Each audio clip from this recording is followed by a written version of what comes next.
Hi, this is Grace from gracequantock.com, and I am here with Kayla Kurin from Aroga Yoga with a Trailblazer interview. Thank you very much for joining us. If you are listening or watching or reading the transcript, we're super glad to have you here, however you're accessing this. And Kayla, thank you very much for joining us. Well, thank you. I'm so excited to be here. So fantastic to have you here, and many people who are listening and reading will know that I have loved yoga for a long time, and it can be pretty tough to find movement that works for you, for anybody. If you're living with a disability or a chronic illness, especially when it involves fatigue, it can be especially difficult. But luckily, we have found Kayla. Kayla is a yoga therapist, teacher, and health advocate, and she works with people who are sick and tired of feeling sick and tired.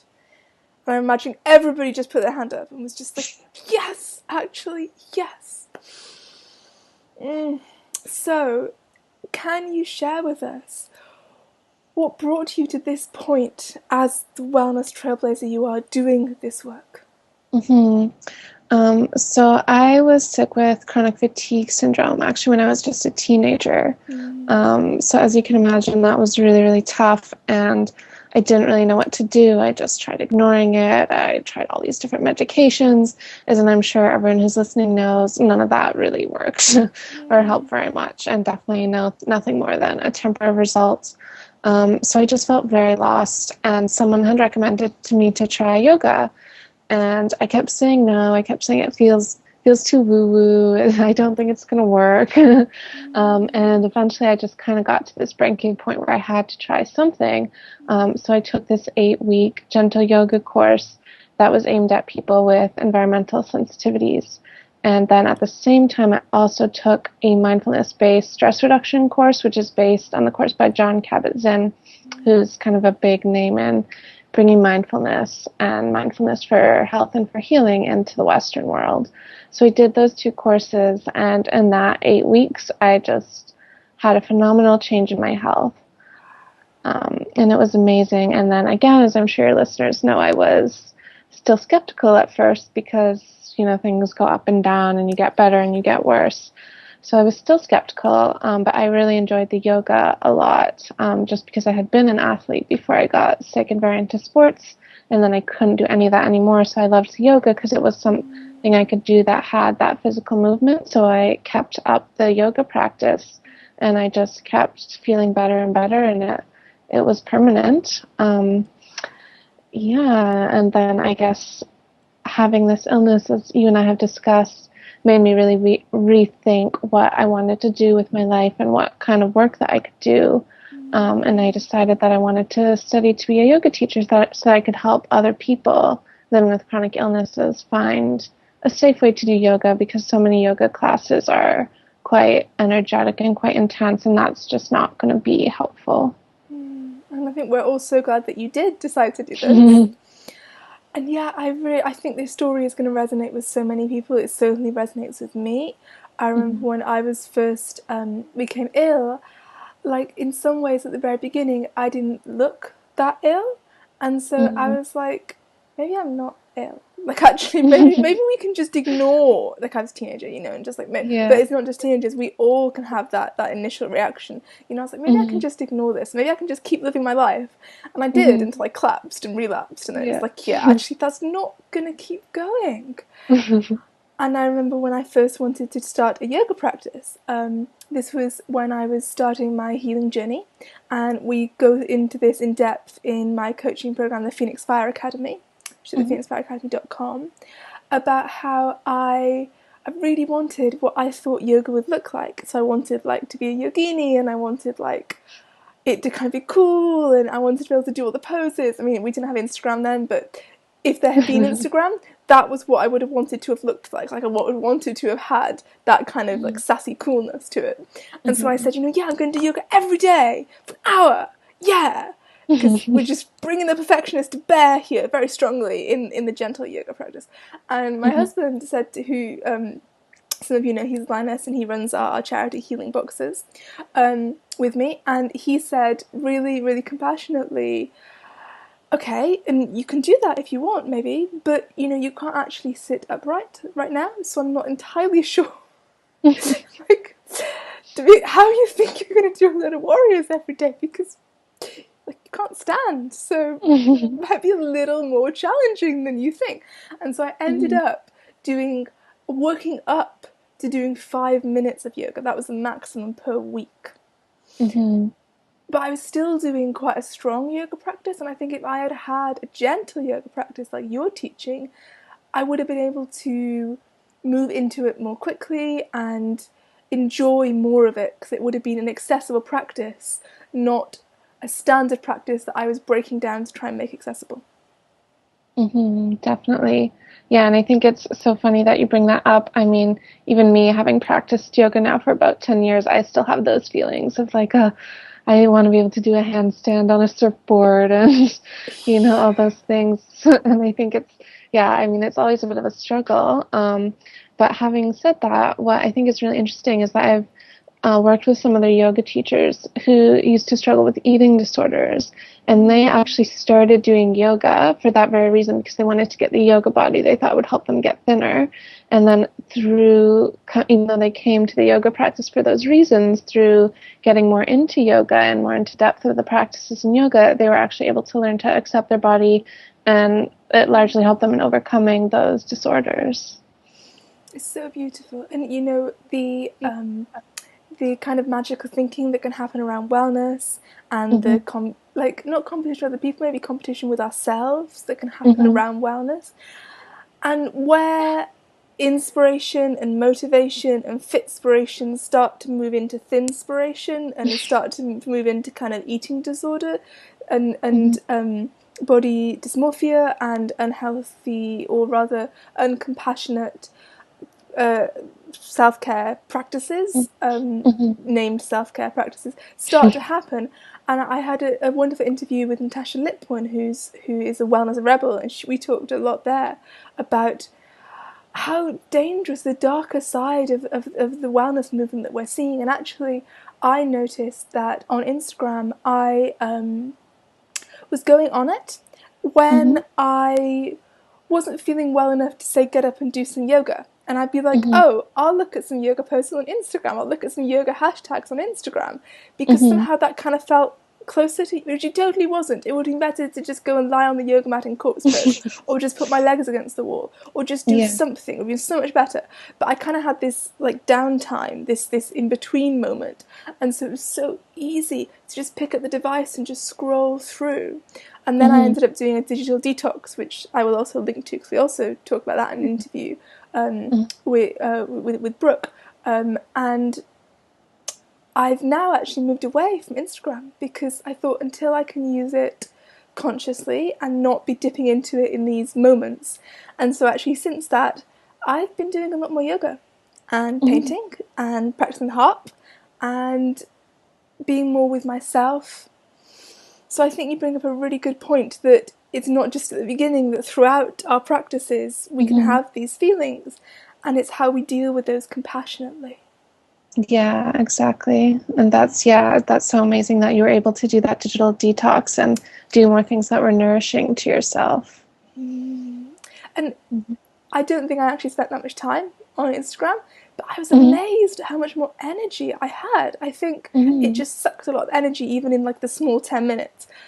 Plus, a Mm-hmm. lot of 10 minutes add up. Like, it doesn't seem like much, it's like 5 minutes or 2 minutes, but they Yeah, add up, especially if you've got a pace and your energy is very precious. exactly. So, speaking of that, of how people can get so much from yoga, and how often the yoga we're presented with isn't made accessible. And like, I Mm-hmm. remember when I wanted to learn yoga, I rang around all the classes locally, Mm-hmm. and none would have me. They wouldn't let me in the class, because they said they didn't know how to teach me. They didn't know I Mm-hmm. wasn't covered. I wasn't covered by their insurance. Mm-hmm. They thought I might break a bone. One Mm-hmm. class said like, "Oh, we've got another disabled woman. She's an amputee. Like, she'll be able to teach you because she knows how to adapt the poses." And I just thought, that's so mean. If she's teaching me, I want to pay her. Like, I'm not paying you to not teach me while another student teaches me. And plus, like, would you have the training and the safety? It just so I did eventually find a local yoga class which is adaptable, and also a Chinese medical qigong class, which I was actually designed originally for people over 50, and they let me in, and it was wonderful. But that took years. And until that point, and even, I can't go every day. And so having the accessible yoga, which you offer via the internet, which is awesome, is so important. So I wondered if you could speak a little bit about the need to make yoga accessible for everybody who wants to try it, whether that's people who are a bit nervous of the woo, or people who need it online, or people who need yoga because they're disabled or living with chronic illness and they need a practice that's adaptable. I think it's so important, and I think that, well, it's great that yoga is so mainstream now, and it's helped so many people, like, staying healthy and staying fit. It's missing out on a big population of people who are ill or who have disabilities or mobility issues that it could really, really help. So I think it's really very important to me to make yoga more accessible, because I know that it has helped so many people. And the reason that I decided to do the course online is because actually I started by running a course in London, and I had a lot of interest in the course, but only a few people ended up signing up just because people were worried they couldn't make the class, the time wasn't good. None of the people who did sign up, they were missing classes because they were ill. And I mean, as you probably know, in London, just even getting around on transit is very stressful. So I was trying to think, how can I actually make this accessible? Because as much as it's important to have that human contact with somebody, if they can't make the class, it's not really helping them. And that's why I decided to try the online version. I mean, I also know people coming from smaller cities or smaller towns are not going to have access to a local yoga teacher, or unlikely to have access to a local yoga teacher who's going to be able to help them. And when it's online as well, you're able to go at your own pace. You can just do 5 minutes of yoga a week if that's what's working for you at the time. So that's why I decided to take it online, because I think it's not widely available in person to have this. And if it is, it can be very expensive to have a yoga teacher come to your home. It's not necessarily accessible to a lot of people who are not able to work because of their illnesses. Definitely. And I also want to extend this out, because I'm thinking that I know a lot of my audience are people who live with chronic illness and disability, but it's also people who have come because they are freelancing or entrepreneurs. And because I write about making that accessible when you're living with limits, whether they are caring for somebody, whether it's a parent or your baby, or whether you're working two or more jobs, or whether you're a freelancer and you're working around different hours. So an online class and a compassionate class can be very useful there, as it can for people who are living with grief or trauma or life crisis, or mental health challenges. Entering out into the world can be incredibly healing and brave and wonderful, but it can also be a huge step. You've got everything from going outside to travelling to being in the class with other people, then doing the exercises, then getting home again, then resting after it, then actually scheduling that into your day. That's a lot of factors that are happening. And so what if some of those factors are blocking people, and whether they can use this work to access something that might not have been accessible before? I think definitely. And I mean, I hate commuting, I hate traveling. And even, when I was living in London, when I went to yoga classes there, it's at least half an hour to get there, half hour of stress trying to get there. You go, feel great after the yoga class, and then it's all undone by my half hour of stress trying to get home. And I developed actually a really great home practice when I lived in London, because it was too stressful to get to the studio. And if someone's ill or has a disability, that stress is times 10 to get to the studio. So, I feel it in my body when you say about the stressful transit, and I'm just like, yes, I remember that. Yes. Let it out. Just breathe. Just breathe. That's right. So anybody who's a bit stressed with us, any triggers, like, you can just breathe with us if that's right for you. Just settling back in to here, because we're holding safe space for people listening right now as much as we can right now. So do you have any top tips on people being kind to themselves through their yoga practice? So I think that it's really hard, and this goes back to a little bit of what we were discussed earlier about wanting to have that perfect yoga pose. I think for a lot of people, it's really hard not to get competitive with themselves in the yoga practice, and they want to be able to do the full video, and they want to be able to do all the poses fully and all that. And my advice would be to let go of that as much as you possibly can, and know that just the intention to do yoga is a yoga practice. And I really recommend people who do my course, if they have a lower level of activity, you can do the full course just by visualizing, just by lying on the mat the whole time and visualizing doing the postures. And that can have actually an incredible effect on the body. You can improve muscle strength just by visualizing doing it. And you'll still have the videos, so you can still then try to do them. And I know that that can be a struggle for people, but it's such a great practice to be able to do that, and just to be kind to yourself and not to compete with yourself, because we're competing with ourselves and with other people all the time. And I encourage people to have their yoga practice as a place where they're not competing, where they're just being. Do you have any thoughts for people on adapting or beginning a yoga practice? Like if they've got a yoga practice now that isn't working for them, or if they want to do yoga but it always seems so inaccessible, is there anything that, like a first step, you think people could take? I mean, I've got some free videos on my website and also some links to some other free videos. I think just starting by watching some videos that are more accessible, that come from somebody that you know, or somebody that you know to be a reputable source, and just seeing that yoga doesn't have to be that very strong, powerful warriors, headstand sort of thing. I think that would be a really nice first step, and that lets you to try it out and see if yoga is for you, because for some people just yoga is not for them. So I think it's, a really great first step is to try some shorter free videos to see, and then if you like it, it's really helpful to work with a teacher to get more in depth and to find a practice that can really work well for you. That's wonderful, and I'll link to your free videos below this post. So if anyone that's watching or listening, there'll be links in the transcript and on this post around the video, which is awesome. So I always ask the Trailblazer interviewees, because we talked about a lot of things. So what's the one thing that people can do today to just start, the first thing, to start to develop a deeper relationship with their bodies through yoga? I mean, I think just breathe. We said it earlier when we were talking about transit in London. I think just breathe, even if you take 1 or 2 minutes after this, then just take a few deep breaths and close your eyes and just pay attention to yourself. I think we spend so much time paying attention to everything else. Just pay attention to your body and your breath and what's going on, not trying to change anything or do anything, but just taking 1 minute and just breathing and just being with yourself. So beautiful. Would you talk us through a minute of that? Yeah, definitely. Thank you. That'd be lovely.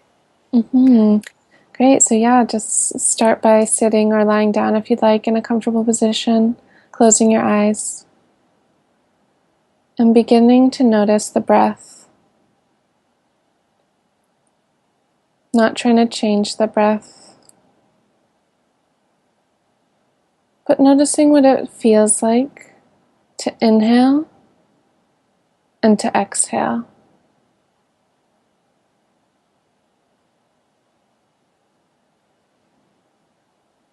And now seeing if you can guide that breath through the nostrils, down the back of the throat, through the lungs, and all the way down to the diaphragm in your belly, feeling the belly rise. And as you exhale, feeling the belly deflate as the air moves back through the chest, through the throat, and out back through the nose, into the room. Wow. That's lovely. I feel calmer already. I feel my voice, I feel like, has changed. My tone's come down. I think I've settled into my body more. Thank you. Thank you for joining. It's my pleasure. I really, really enjoyed it. And so when people have obviously fallen in love with you and your work and they want to find you and work with you, where do they go? What do they do? So they can go to my website, which is www.arogayoga.com. Can you spell that for us? Yeah, it's AROGAYOGA.com. Yes. Fantastic. Yeah, and I have a 6-week online course that includes 6 1-hour videos. And if you do participate in the course, you will have lifetime access to those videos. So if you do want to, start with visualizing, and when you start to feel better, physically do the postures, that's definitely something that I recommend to people. So I run the course 3 times a year. So if you're interested, you can just head over to my website and the next date will be posted there. And then I also have a blog and some free videos with more information that people can do if they're just looking to get started and to get some more information. Fantastic. And that's all at arogayoga.com. Yeah. Wonderful. Well, I'm sure everybody's heading there now. I know I'm going to be. Thank you so much for joining us, for sharing everything with us. And I'm so glad to know you and to know your work in the world. Thank you. Yeah, me too. Thank you. It's been a pleasure. Namaste. And thank you everybody for watching, listening, reading, being with us wherever you are. Namaste to you too. And do check back for more Trailblazer interviews. And I'm so glad you're here.